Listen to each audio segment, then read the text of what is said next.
Now, with The Division forcing you online to play its single-player campaign, here's Steve to complain about exactly that fact. Me again? Don't worry, I'm as surprised as you are. I can only assume they've got me back in the hopes that you lot will tweet about something other than the presenters' jackets, beards and hair. Seems unlikely, given how on fleek my eyebrows are. But I'm not here just to talk about some words I googled after seeing them on Instagram. I'm also here to talk about single-player games operating in multiplayer spaces, because that's what the email said. What does single-player games operating in multiplayer spaces mean? Well, it means a hot new entry at #1 in the most boring sentences charts. But seriously, it can be a variety of things. It might be the cryptic notes you find from other players in Bloodborne, or those hand-drawn Miiverse posts that pop up all over the place in Splatoon and other Wii U titles.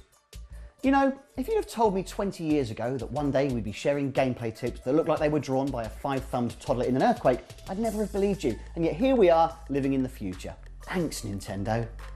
Another form this blurring between single and multiplayer can take is things like the safe house activation at the beginning of The Division, which was such a mess it led to gamers having to form queues in-game to get at the single virtual laptop Ubisoft had provided for the 40 or so people who were in the room at any one time. Thankfully, they've fixed that now, which I'm sure you'll all agree totally makes up for all the hours everyone wasted when it launched. In fairness, there's no way they could have predicted this would happen. I mean, it's not as if you can test video games, is it? This proliferation of solo together isn't always bad, of course. The way Journey's companion system was implemented offered a genuine enhancement to the game that dovetailed perfectly into its overall mood and tone. Plus, crucially, it was entirely optional. If we wanted to go totally solo, we could temporarily switch off PlayStation Network and wander the deserts as alone as I was from the ages of 5 to 18. Unfortunately, games don't always give you that option, which brings us to the main issue I have with this area of gaming. I don't want to have to connect to an online server just to play a game that I've already got on a disc in my house.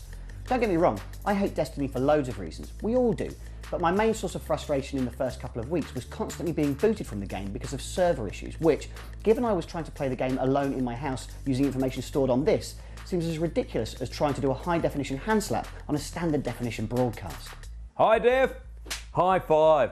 In fairness, when I played the game online with a couple of friends, I enjoyed it a lot more, but I don't think it's something we should be forced into. Not everyone has high-speed internet, servers aren't 100% reliable, and even if they were, sometimes people's internet connection goes down. If people bought your game, they should be allowed to play it whether a tree pulled down a phone line or not.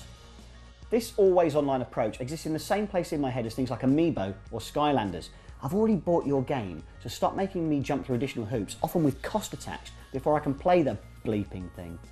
As you can probably tell, I'm not a massive fan of games that force me online for a solo experience, just because a co-op option or other functionality is on the table too.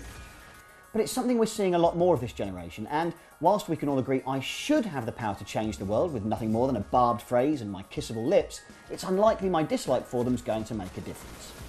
Still, developers, if you are watching, please stop forcing us to log onto your servers just to play solo games. It makes us hate you. Right, that is my last one of these because Dan Maher wants his job back. So, goodbye. If you ever do think of me though in years to come, I hope you'll remember just how on fleek my eyebrows were. My eyebrows are really on fleeky.